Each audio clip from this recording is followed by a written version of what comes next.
Okay, welcome to episode 38, and boy, do we have a banger of a show for you today. As always, joining me aboard the Gaze Eccentric is a lady who looks after more animals than that was present at the High Republic Fair. It's Taylor. Actually, I love that scene in that book. Hello there. And speaking of Star Wars animals, a guy that some say rivals the amount of hair on a bantha, but hopefully not the smell, it's Jimmy. Howdy. You guys love my intros, don't you? Every time. They're the best part of the week. Yeah. I never know what you're going to throw at us. Awesome. Okay, we'll start with Jimmy. How was your week?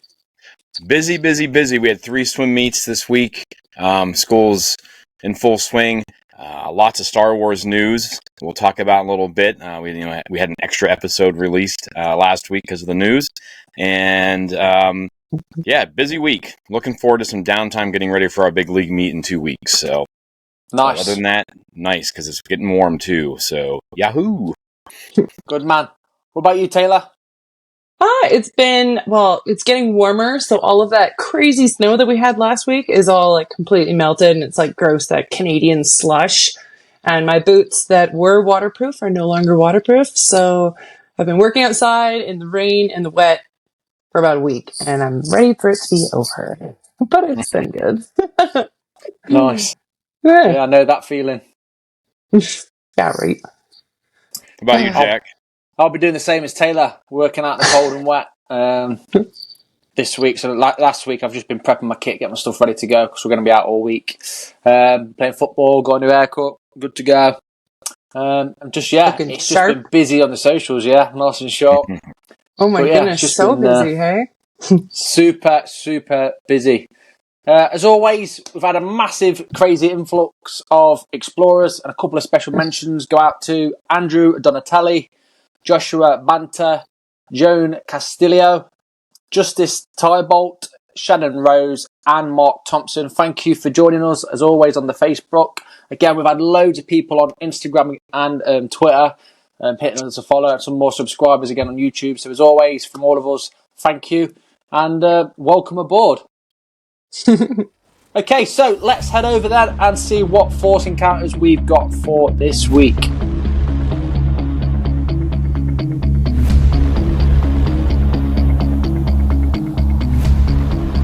Okay, we'll start with you then, Taylor. What Force encounters have you had this week?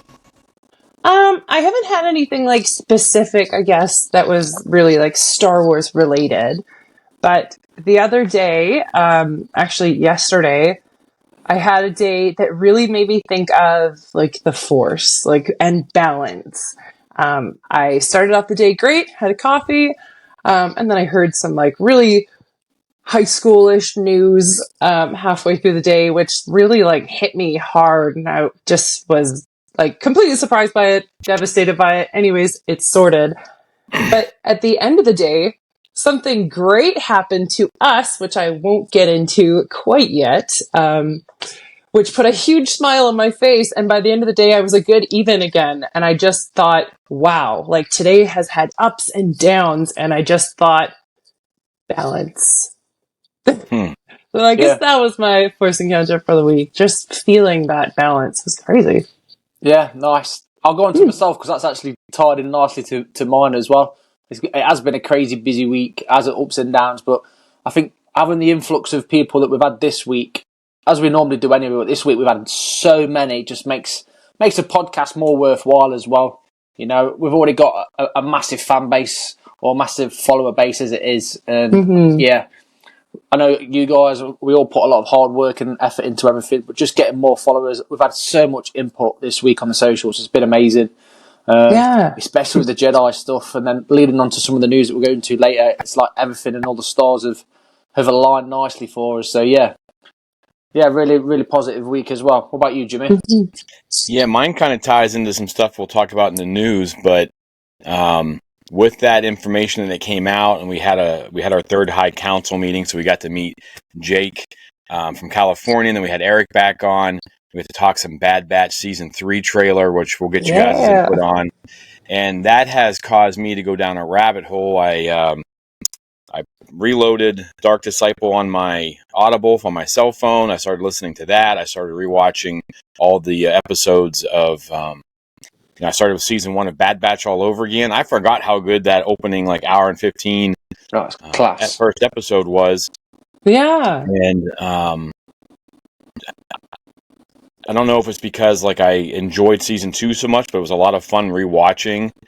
I think I watched the first episode, which was like an hour and 15, and like 2 more, and just kind of really feel like kind of got pulled into it more than I was originally. So I'm really fired up. But yeah, so my week has been wrapped around the Bad Batch and the Saz Ventress. So we'll get into that in a little bit. So as it should be. Yeah. That's funny. I also I've been really, really meaning to read that book, The Dark Disciple, and I finally just went for it and bought it on Audible because I had a whole bunch of extra credits because I've just been re-listening to a bunch of stuff. So I'm excited to dig into that. It's a great book. I highly suggest it. I mean, it's just on its own. It's a great book. I'm hoping we get some of it in the Bad Batch. Like maybe that's something that's going to happen, but we'll see. Yeah. I'm curious how they're going to. We'll get into it later, but how they're going to do some things because there's already trolls online saying Dave Filoni's ruining, canon and all this stuff. No, we'll talk about it. I've heard read some articles where it said it's not going to retcon the book at all, and it's going to be great, and it's going to go together. So we'll see. Cool, happy days. So with that then, let's head over to Batu and see what news is coming out of there then.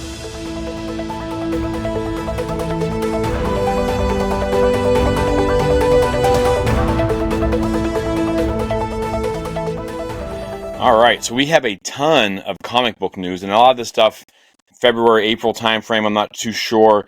And there's a big push, and this makes me wonder, there's a big push on Mace Windu. Okay, we know we're getting the book in August, and now we're getting, and I didn't know this, but we're getting a little, I'm assuming 5-episode miniseries, Mace Windu. And this, we all watch Tales of the Jedi. I don't know about you guys, but my interest was definitely piqued seeing him behind the scenes before he's a Grandmaster. Yeah, it's and good. Supposedly, reading here, we're getting a limited Mace Windu series that should start this February. It looks like February 7th is going to hit it. That looks to take place prior to his time as a member of the Council. StarWars.com reports that in issue number 1, Mace will land on the ocean moon of Devshi, looking for some escaped droid prisoners. If you're interested, you can hop on their website and check out the first few pages. It looks great. Mace looks so young, like teenager to his mid-20s in this. So I'm really excited. I like this push on Mace Windu. It makes me wonder why they're pushing Mace Windu so hard all of a sudden. I mean, we're going to get, over the next 6 months, we're going to be getting stuff constantly each month. So that makes me wonder. Darth Maul will be coming back. He will be getting his very own black, white, and red miniseries. They just did something like this with Darth Vader, and the artwork was gorgeous. Like sometimes I don't always necessarily like some of the styles and things. I think everyone who reads comics has a certain style that they like.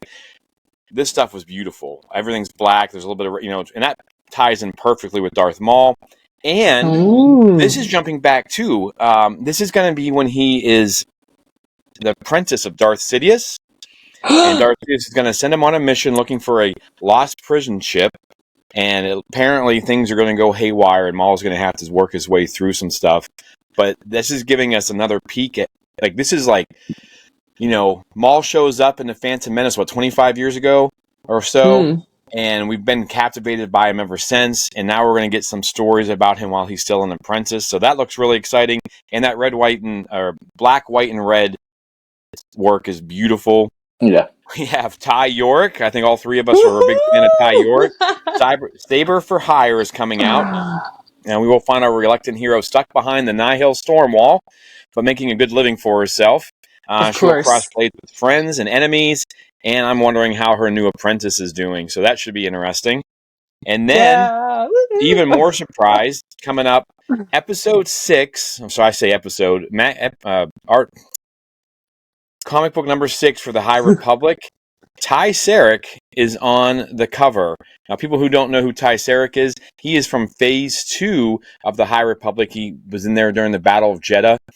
But this is also set 150 years prior to where we're at now in the High Republic. So I'm very curious as to what he is doing on the cover of, Phase 3 High Republic stuff. So if he's, his species might live that long, which would be cool.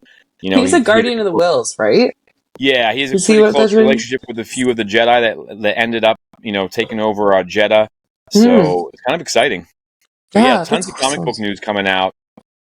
Yeah, So I'm hyped for the Mace Windu stuff. Definitely yeah, something brewing. I'm looking forward to the book as well later in the year. Yeah, well, they did this with Obi-Wan before the Obi-Wan series came out, which Obi-Wan was announced really, really early because everybody knew it Good was shout, coming out. Taylor. And they did a Yeah, ton of Taylor. comic series and shorts and stuff like this for the Obi-Wan. And they even came out with Padawan, the novel. So, Taylor, that is an excellent. ooh, patterns. Taylor's putting the links together. You heard it here first. Oh my Yeah, you goodness, heard it here first, guys. that'd Yeah, be if it crazy. happens, Taylor's in the know. And if you like me with the High Republic stuff, that Ty Sick, I have no idea. I've just finished Path of Vengeance as well. I haven't got a clue who or what. Sarek, he's got like purple skin and white hair and really pointy Kind ears. of looks like an elf. Yeah. Yeah, Like I just have to get my encyclopedia I've got. Failing that, get yourself two good friends like Jimmy and Taylor to answer your questions. Failing that, just look at Starbird files. I'm sure he'll help you out. Yeah, Johnny has like a walking library. Oh, Awesome. we got you covered. In other news, collectible news, Hasbro Pulse fan stream news, their Vinci Collection editions are coming with Sabine Wren, with Chopper and 2 Loft Cats. Again, it's more stuff to add to your collection for the Ghost Ship. You've got Axe Wolves, there's a Mandalorian Fleet Commander, and the Mines of Mandalore, the Mandalorian as well, that's coming. Along with as well, there's going to be Grogu with a pod, the Bracken Mission Commander Rex, and looking awesome as always, going to be the X-Wing pilot Luke Skywalker. That's going to be pretty sick. And Black Series is also getting a few new additions. You've got the Phase 1 Clone Trooper, Grand Admiral Thrawn, and a personal favourite, I think it looks amazing, I probably will be getting this, is the Droideka Destroyer droid. yes. I absolutely love that when I seen that on the site, the Destroyer droid. So definitely I think I'll be picking up that. I do like collecting stuff, but I've slowed right down obviously because of space and that, and I don't want to be divorced. Other news, another rare Jora has been sold. I know we're suffering from Jora vu, deja vu. Yeah, no, okay. So yeah, another extremely rare Jora has been sold. Basically, it was found in someone's loft. I think I read. The rare 70 Star Wars figure is sold for about £19,500. Not long ago, I think it was last year in July time. Another sold for about £26,500. So they are getting cheaper. That's the good news. So yeah, keep saving. I think the next one could be, if it goes at this trend, about 12 grand. So yeah, keep saving those pennies, guys. If you're not already saving for celebration. Yeah. What news have you got, Taylor? I've got High Republic news. Ooh. Escape from Valo for a sneak preview of the book that's actually releasing today. You can check out StarWars.com. But this book looks to be taking place on Ram Jamaram's home planet of Valo and center around him and 3 new Jedi younglings. So if you look at the cover, Ram's right on the front. Then there's 3 younglings that we've never seen before. So ooh, I hope this is a good one because honestly, the what was it? Race to Crash Point Tower. Yeah, I'm not saying I don't like it, but that was lower on my ranking of the High Republic books. Yeah, I would say it was one of the weaker books in that series. Yeah, I mean, you get to know Ram Jamaram and his name, hilarious. But I think what it is it's bringing the characters from the comics into the novels. I think that's what the job of that book was there, which I didn't. Yeah. Anyways. Nice. Yeah, I don't know. Obviously, sorry, Jimmy, go on. No, go ahead, Jack. I was just going to say that Ram Jumma Rams. You imagine trying to say that after a few beers? Holy smokes! You can't even say it after one. No, was it Ram Jumma Rams? I've heard it pronounced differently. Ram Jamaram. That's my jam. Brilliant. What's the big news, Jimmy? Let's move on. Oh my goodness! All right, moving on quickly. The biggest news of the week, of course, was that the Bad Batch trailer for season 3 dropped on, I believe, Tuesday. And no, it was Monday. It actually dropped. Yeah, Monday. Dropped on Monday. We met up. Like I said, I met up with Jake and Eric, and we did a quick high council the next night, and we put that out there. But we know that what we know is we're getting a 3-episode release, which kind of mirrors the how it started with the big hour and 15-minute episode 1 in season 1 on February 21st. And some of the biggest news, and people were excited, and we haven't talked about this yet. I know you guys probably listened to so I'm hyped. But Asajj Ventress with the hair, the yellow saber is back. So I just want both of you guys to tell me how you're feeling after you had watched that trailer. You've had a couple days now to let it sink in. I did not. I watched it like a million times, and I'm getting goosebumps just thinking about that trailer and all the potential that's coming. So, Taylor, why don't you kick us off? How do you feel about that trailer and what it means? Well, I was already super excited about everything that was going on, and I've only really watched the trailer maybe 3 times, maybe 4. But that ending part where you hear Asajj's voice, and then she just comes out of nowhere, and she is so cool. She's like taking out all of those bolts coming towards her. Like, she has been training. Like, she hasn't just put her stuff away and she's gone. And I mean, I don't know what happens in that Dark Disciple book yet, but I think it's really going to reflect on who she is now. Yeah. So, and it just makes me, honestly, I just got huge goosebumps right away, a huge smile on my face, like, oh my gosh, as soon as you see it, right? So, and the internet has completely blown up with it. People are super stoked to see Asajj Ventress. So, yeah, I'm excited. What about you, Jack? I'm hyped. First thing I say is I love the artwork at the start where it's got like the final season and the Clone Troopers helmet. I love that. Yes. Yeah, massively excited for Asajj to see where she's been, what she's been up to, because obviously I've not read the book either. Last thing I remember, so there'll be a lot of people like me if they've not read the book, is we seen her help, I think it was Ahsoka, off the top of my head, and then she walked off. Season 5 of Clone Wars towards the end. So, and obviously there's some romantic relationship with Quinlan Voss, so do we get to see him or hear from him?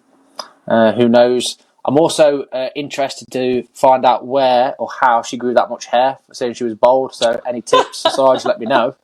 But yeah, back to Star Wars. I'm also excited for Cad Bane. How's no one mentioned Cad Bane? Oh my gosh, yes! I think, oh my gosh. Well, I think, because like we talked about it, it was like every 10 seconds in that trailer, Fennec Shan, Cad Bane, the Emperor, and then all of a sudden you hear Asajj's voice, and I mean, I was like, the first time I watched it, I was like, no way, and then that yellow saber comes out, and I was like, oh my gosh. But yeah, I think just they pack so much into that trailer. I just think like we could do a whole episode on that trailer itself, just dissecting what we think, and so and it just kind of goes to show like what we talked about. I think we had talked about it that Sunday. We obviously released our episodes on Tuesday, but we had talked about like Disney, give us a date, like let's start 2024 Star Wars. Like, give us something, and man, the internet I think responded deliciously to that news. And of course, there's some naysayers. And for those of you who haven't read the book, I'm not going to spoil it for you. You really should go out and read that book or listen to that book. Like I said, I'm listening to it a second time. I am curious. I'm not going to lie to you. Knowing what happens and the time frame, I'm curious as to how they're going to do it. Now, StarWars.com has released a statement saying, like, hey, like, we're not messing with the canon, which is exciting that they recognize that. But right off the bat, they knew this was going to be a problem because people who have read the book know kind of what happened and what happens with Quinlan and her and everything like that. But, I'm surprised by my reaction of how excited I was to see Asajj Ventress. People say, like, so good, mate. we don't want strong female characters, but Asajj she's been so unique throughout all the seasons of Clone Wars. I'm excited. I think we've talked about on here, though. I think we all like her. We'd all love to see her get more time on screen. I love her. Her snark, her flirtation with Kenobi, like all that stuff.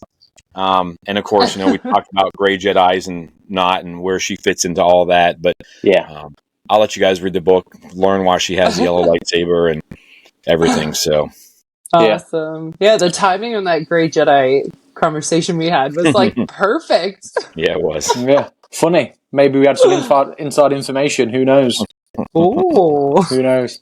Cool. And that wraps it up then for this week's news. Okay, welcome explorers. As I said, we've got an absolute banger of an episode for you today. Joining us today, we have a very, very special guest. He comes in at just over 7 foot tall, so he can't be missed. He was the body double of the villain Supreme Leader Snoke in the 2017 film The Last Jedi. And he was also cast as a Wookiee slave in the 2018 film Solo, A Star Wars Story, as directed by Ron Howard. It's the one and only Ross Sambridge. Hello there. Hi. Thank you very much, Ross. Super appreciate your time. Oh, no, thank you very much indeed, Jack, and lovely to be on this show with you, Jimmy, and you, Taylor. Thank you very much indeed. I'm really looking forward to it. It's lovely to chat about Star Wars as always, and it's I just apologies for my voice. It's gone 11 o'clock. Well, almost 11 o'clock here. So, but no, thank you very much indeed. Not a problem. Absolute privilege to have you on the show. Yes. How's your weekend been, Ross? You been busy? I've just come back from an event which was quite nice. Just been busy I saw Spamalot on Saturday night, which was quite nice, at a local theatre. Nice. Supported a friend down there, and went to a recent horror film festival in Southend, near where I live. Oh, jeez. We got out there, 2,000 fans plus, wasn't it, there at HorrorCon? This was Horror on Sea. Okay. If I can name drop it. They do it every year, and it's local or sort of amateur, sort of like directors and filmmakers, and they come together for like a sort of like a horror convention. But Brilliant. a lot of the films are based around Southend on Sea. So nice. Yeah, it's just amazing. Awesome. So like I mentioned, body double of villain Supreme Leader Snoke. Also got to be cast as a Wookiee. No idea why. See the similarities already. Look. I bet you get asked the same question though all the time. What is your favourite Star Wars film, Ross? Which one is it for you that sticks out? Well, I mean, I'll be biased if I mention the two that I'm in, but I grew up obviously with the original three, and I still to this day believe that Empire Strikes Back is arguably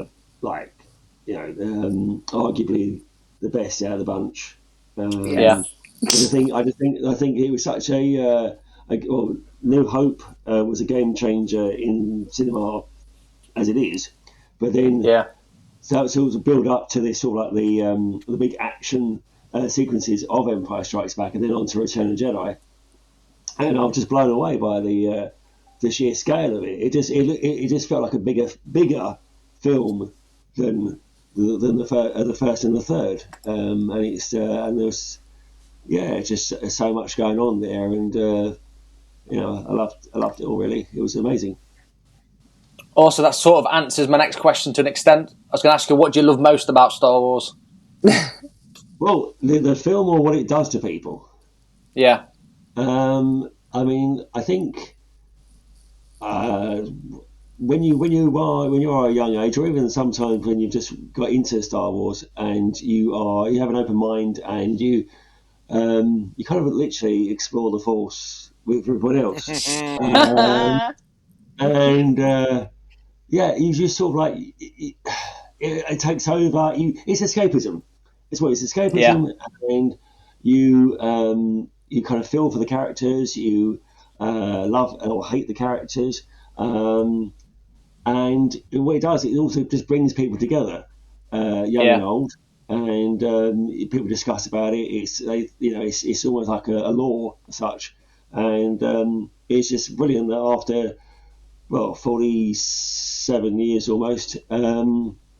That's right, 47 years. It still gets talked about, spoken about, and there's still hopefully more to come, and more stories, more expansions, and things like that. So, literally watch this space, really. Nice. I know Taylor's got a few questions for you. Yeah. Well, Ross. Thank you. Yeah, thank you for coming on. I'm so excited to chat with you. But thank you. You know, I like your Ewok. Yeah. Thank you. My daughter got me that for Christmas. I just thought it was perfect. Yeah. Cool. Awesome. But Ross, what got you into acting? Well, I tell you what it was like. I have a family member also in film and TV, and I was always a creative person. I started off doing art and design, and kind of did animation, and I always had like a love of telling stories, and if I could like tell a story from paper onto either screen, either via clay, like claymation, just literally Yeah. like putting my ideas in front of people. And then because I'm a tall guy, my brother-in-law's father at the time said, there's an agency that are basically looking for tall people. So I kind of joined up with them as like an extra or supporting artist. And I did like a few like adverts and things and walk-on things, and then but then I've done some like quite interesting roles before Star Wars, and Yeah. so I kind of like had as I say, I felt like the love of sort of like literally making a character come alive, and it's brilliant that I have this opportunity to use my body physique to make certain characters literally come alive. Yes, as I say, Yeah. it's Come to like life.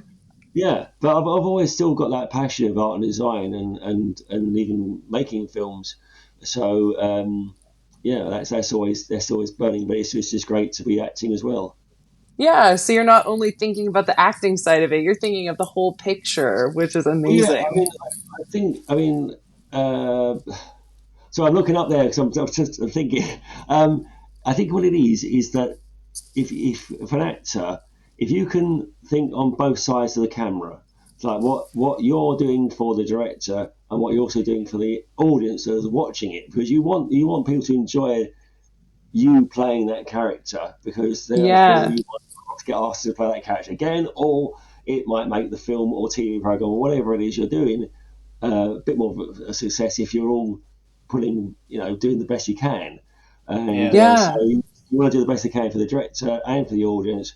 And you want people to then, I don't know, message you maybe like in a few years' time and say like, oh, your character you did was awesome, or I really liked you in this, and you inspired me to do that. So yeah, Yeah. it's like a parcel and parcel sort of thing. So, Yeah. So you're a pleasure to work with, obviously. But what do well, you I mean, think was I it? hope so. How do you think that you landed these roles? Do you think you landed these roles because of your height, or like, do you know someone in Disney? Oh, no, breath only. No, no, I think well, when I was literally growing up in the industry as such, I did think my height did help a lot, because they wanted a tall person or a tall creature or a tall whatever, and so without sort of using someone on stilts, they would ask someone that is a tall, or I mean, I'm also very slim, so I can do kind of weird, wonderful kind of things. And sounds good. And so yeah, so they just asked me to, which I'd be lucky to do, but then obviously you kind of learn the field, and you get more talented, but you must have like a Yeah. love to do it, because otherwise you wouldn't do it, and Yeah. it would show the fact if you didn't care, then they wouldn't use you again. So you got to be like you got to like be passionate. You got to be like you got to be sort of like very much involved from day one. Awesome. You want, basically you want to own that character. Yeah, Yeah. Yeah. Yeah. That makes sense. yeah. I'm sorry if that was a bit of a lauded way of saying it, but it was just you know, Nah, not at all. No. No. cool. That kind of leads us really well into our next question, Ross. You've played you've played two really large characters. It's all character. Literally. Yes. Snoke, really tall, yeah, Snoke, and we don't have many Wookiees on screen until Solo comes out. No. Which one did you enjoy, playing the most? Well, I mean that is a difficult question to ask. I mean I've been asked that by many people, and the only way I can answer it is because I've been lucky enough to do conventions and signing events. I get kind of two different types of fans. I get those who actually really love Wookiees and love a Wookiee cuddle, and they love all that sort of stuff because it's like a friendly thing, like yourself, Jimmy. You've that sort of stuff. or you've got the people that really like the dark side of the Force. So you like the people that have the Snoke sort of like thing, and they want to see more of Snoke. And I was like, well, so do I. It'd be great. But so I have those as well, and I can appease like the two sides. But one thing that I do, and it was a dream come true being a Wookiee. I actually got to work with Peter Mayhew back in 2007. I heard about this. On the 30th anniversary, I was based in Bristol at the time, and they had a heroes and villains event at a memorabilia shop, and Peter and his wife Angie was invited to come down, and so was Kenny Baker, and they said to me, would I be interested in dressing up as Chewbacca for the fans? So I put this on, and I was doing my thing. I walking around having photographs of the kids and stuff, but Peter actually called me over and said, I'll actually show you how to walk like a Wookiee, hold the bowcaster, and how to roar like a Wookiee. So I had a masterclass to the man himself. So, and I thought, well, if that's the closest being on Star Wars, or in fact being a Wookiee, then I'll still die a happy man. And I miss Peter, because he was such a lovely man. Wow. And obviously now Angie's gone as well. So I mean, she was lovely, but so I say that that was a dream. But with Snoke, I mean, I've got a slight curvature of the spine, and because of my height, my spine grew faster than the rest of my body did, sort of thing.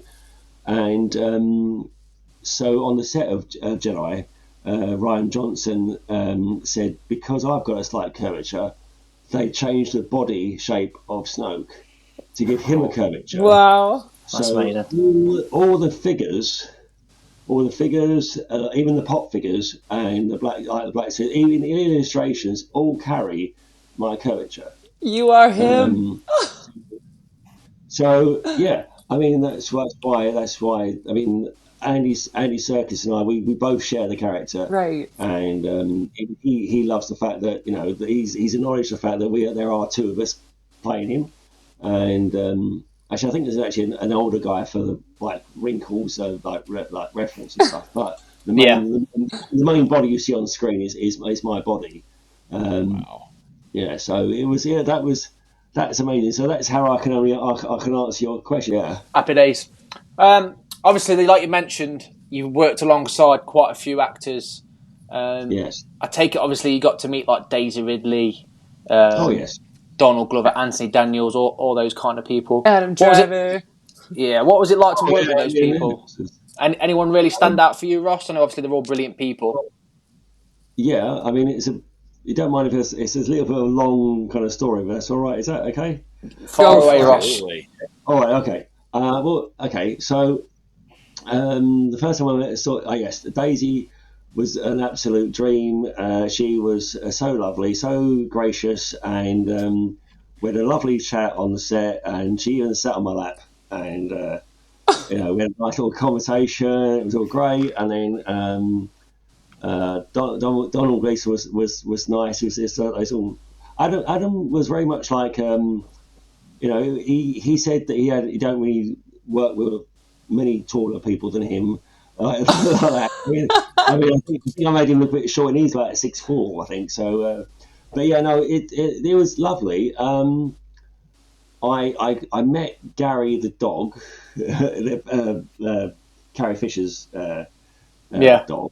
It was nice. But then I had a really kind of like interesting conversation with someone, because I was eating my lunch.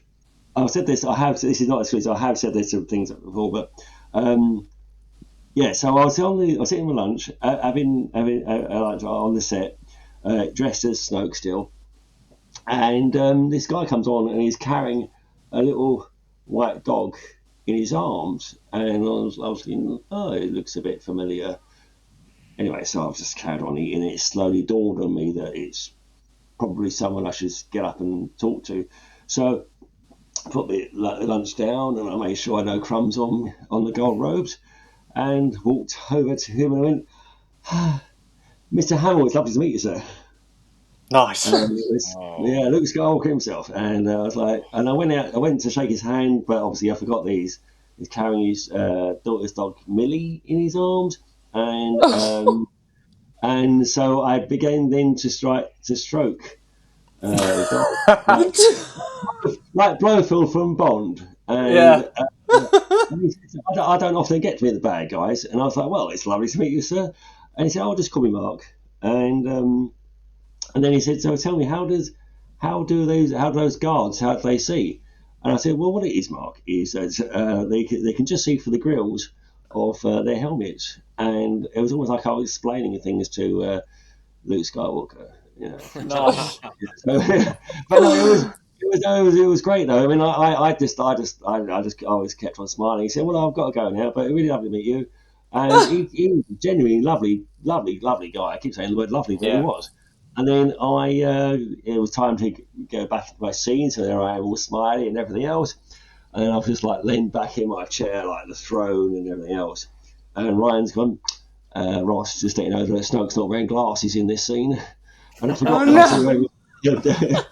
so I had to take the glass off, the only way I could put it is put it on the throne, behind where I was sitting, and then then they carried on filming, and it was just great. But Mark Hamill was awesome.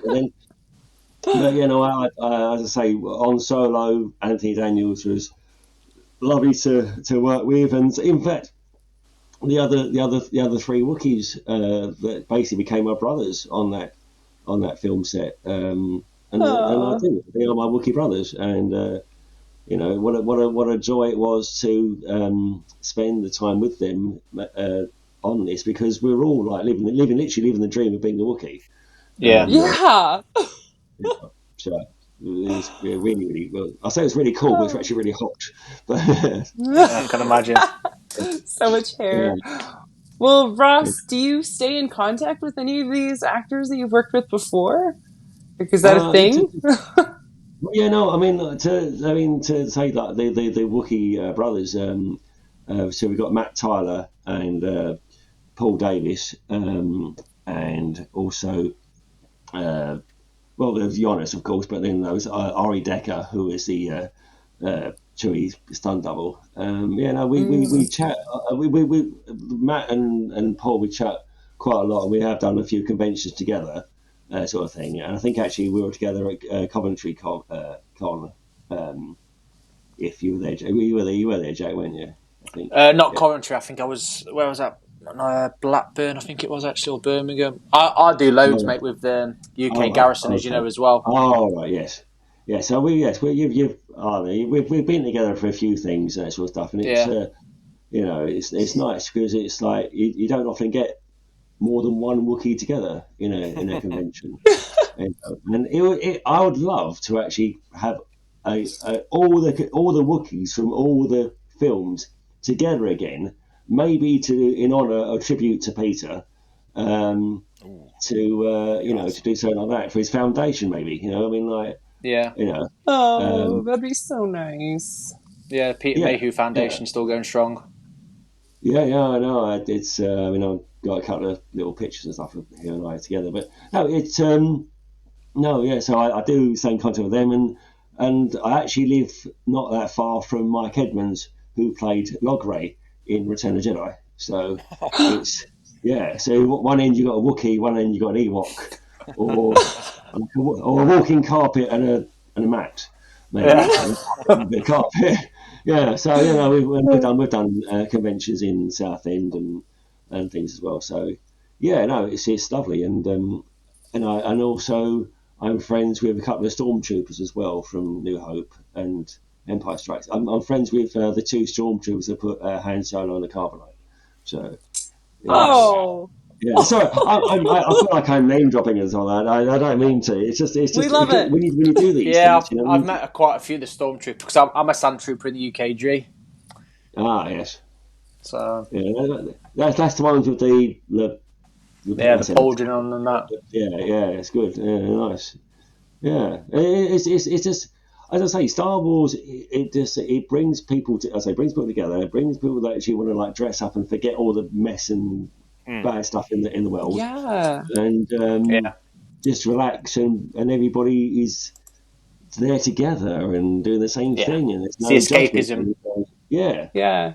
I heard someone exactly. say once Star Wars is like this big secret club that's not so secret, around the world. Yeah, well, I mean, it's all in cloak. Some of it's all in cloak. Maybe some dagger. I'm not sure, but it's good. So I got to ask you, Ross, are you down with the Make Solo 2 Happen movement that happens every year? I mean, it's up to the powers that be, of course. But I mean, I would love to. I'd love to be part of it, even if not a Wookiee, but it's something. I think the Solo. I mean, Solo and Rogue One were very good spin-off stories and things. And Amazing. I think Solo gets a bad press because maybe it was too soon after Jedi. Yeah, it's That's not. I agree. exactly what it was. It wasn't a Christmas movie. I don't know, and therefore, as I say, I wish I knew more, but I loved it. I love I love I love Solo. Solo films, but yeah, and maybe there will be, or maybe there might be a TV series that I don't know, but Yeah. it would be good to carry on with it because I think everybody loves a Wookiee, don't they? Oh, yeah. It's, and there you go. I just see him looking good. Yes, he's great. Looking good. Looking good. Love And Jonas as nice as he seems. Oh no! I mean, we've only met a couple of times since, but at Celebration was just like an incredible thing to happen because we had, I think it was all the Wookiees from different legions around the world that came together for this big epic photograph. Oh, I And saw the photo. It's so good. I've got the pictures. I was there, Ross, and that's when I met Jonas after you chatted to him as well. So I think that's what the last time I seen you was at Celebration because we was all outside on the steps. Yes, that was, yeah. Well, I mean, the photographer, bless him. I mean, he obviously just set out everything set up with Jonas. Didn't know I was there, and then when Jonas clocked me and said like, "Oh my God, I've not seen you since that." Well, we had a nice little conversation and shake his hand and a hug and everything else. And but then the photographer went, "Excuse me, do you want to get out of the picture because he's he didn't realise who he was, did he? Yeah. And then Jonas turned around to everybody and went, Ross here was the very first person who I met on the set of Solo, and he's much as part of this as anybody else. And I loved him for that. I was like, "Oh, it's awesome! Thank you, Jonas. It really is." Yeah. Wow. And then we said goodbye in Wookiee, and it was just it was cool. I mean, we didn't rub noses or anything, but it was He's cool. looking good in the Republic stuff as well. The new stuff that's coming out. Yeah, no, I mean, I've seen image. I've seen like they did I'm not saying a celebration, but they did something like a show where he came out in it. It's very good. Yeah. So let's see how that goes. Yeah, brilliant. Ross, something a bit more left and right of arc, so to speak for yourself. Then I know you mentioned it earlier, but have you got any advice for anyone wanting to get into Star Wars, like you mentioned earlier with us? With people with height or curvature of the spine, anything like that. What would be advice to these people? Well, for everybody, I guess you gotta, I say, have a passion for acting, whether it be Star Wars or anything. Because, look, I mean, I was saying yes. So for the people who actually want to get into acting, you have like a passion for acting, like, or at least believing in yourself that you want to turn a character into believability. Yeah. If you want to go in and do Star Wars, now I was going to say I was just very lucky, like the right time, right place, that sort of stuff. And I joined an agency that were looking for very tall people, and my first audition for that was for Force Awakens as for Chewie. But that's how I first met Jonas. But no, I would say to people that if you believe in yourself, you can believe what you can do it. then you're like 3 steps away there anyway. And then if you do like small roles, or you do just something to like cut your teeth as such in the industry, get yourself known, and then if you have I don't like the word disability, I won't use the word disability, but if you have something about you that may not be the same as everybody else, like unique. Something unique. Yeah. Now, like with me, curvature or the very slimness, that sort of stuff, it helps. It helps with creatures and things like that. So people might go, well, you have you might have one arm, for instance, right? You could play something that, I don't know, lost it in war or something like that. You could do that without having to pay money to like do prosthetics or CGI, that sort of stuff. So I would say don't hide behind something that you might stop yourself from doing what you want to do. You know, you just have to embrace it and let it be part of you, not for you to let it take over you. As such. You know? Awesome. So that's great advice. I can't say what I've done, but I've done something that is completely different from Star Wars. But I used a lot of my body physique in that, and it took its toll a little bit, but it was worth it because it was a great story to do, and that's what I love. I love to tell stories and make people either smile, laugh, or sometimes get scared. I've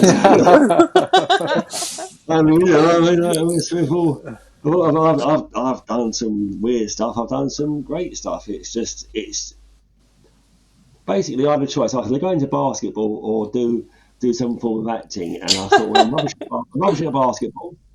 I don't have to slam dunk. I just plop it in like that. But it's I think it's a bit more like that. Even that was creepy.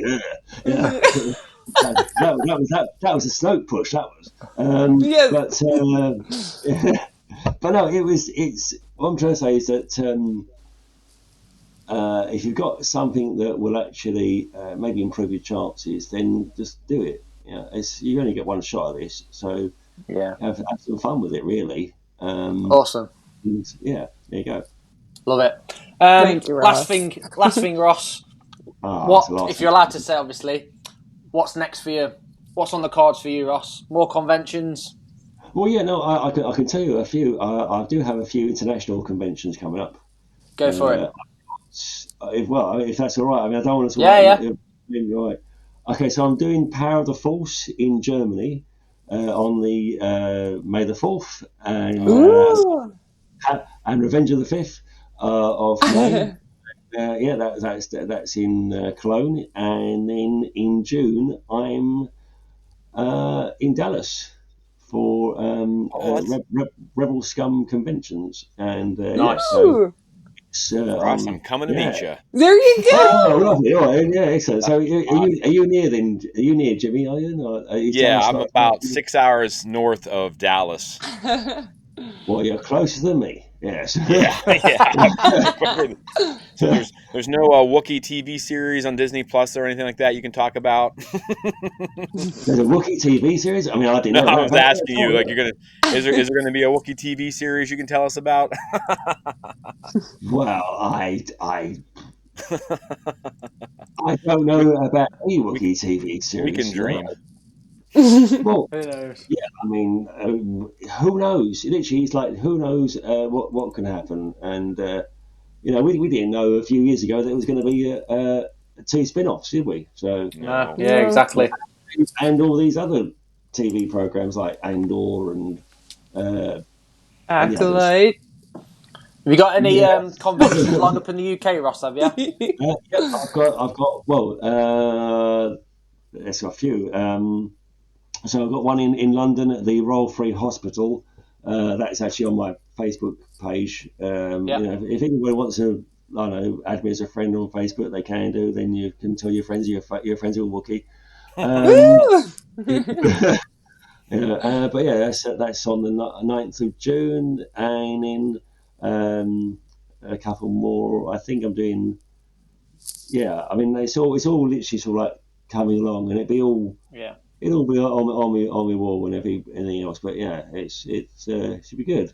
And I say Awesome. I love doing the conventions. I love meeting people, and I like to put smiles on people's faces. And Yeah. and then when they want a photograph, they become really small. And but short people do have their uses because it's an armrest or a beer mat, or it's great. And it's all cool. But no, it's awesome. Nice. Well, I'll end it there, Ross, again, because it's nearly midnight for me and you. I know we've had a long weekend, buddy. Can I just quickly end this on? So I did see one of your other podcasts you did recently, and there was a guy called Martin on there. Yeah. Martin, yeah, I've met him a few times, and he is a really, really cool guy to chat about Star Wars, because he kind of knows. I think he knows more about Star Wars than I. I just wanted to mention that, because he's a good guy. So yeah, he's a great guy, Mido. I'm sure he'll be back on the show at some point, and I'm sure I'll see you hopefully at some conventions. Ross in the UK is normal. Oh yeah, no, I'm very much looking forward to meeting you, Jimmy the Jedi, and hopefully maybe you, Taylor. Yes, Commander Taylor. Commander, yes, yes, Commander, yes, and yes, I take it that's what, Calgary. No, I'm in Vancouver. Oh, then I'll probably pop by. Yeah. Oh yeah, cool. Lovely. No, I'm joking. Cool. Oh, well, That's okay. It's been awesome. Awesome. I guess the only way I can really wrap this up is to say, "May the Force be with you," or just for you, Jimmy. Brilliant. And from Taylor, for light and life. and for myself, there's been an awakening. Have you felt it? The dark side and the light. Ooh, and for all of us, tall and short, Wookiees alike, we have spoken. Yeah. Thank you very much, Ross. Oh, thank you, guys.